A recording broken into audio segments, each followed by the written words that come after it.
ইংরেজি বলার জন্য গুরুত্বপূর্ণ শব্দার্থ।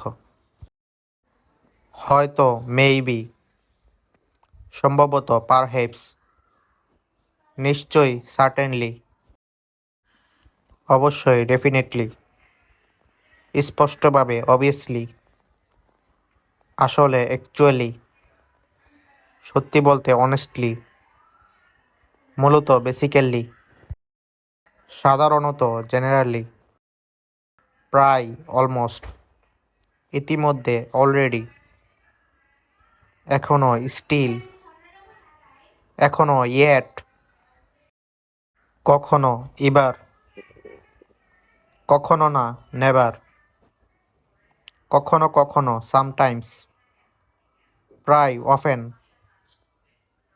সাধারণত ইউজুয়ালি, সর্বত্র এভরিহোয়ার, কোথাও somewhere. Thanks for watching. Subscribe the channel.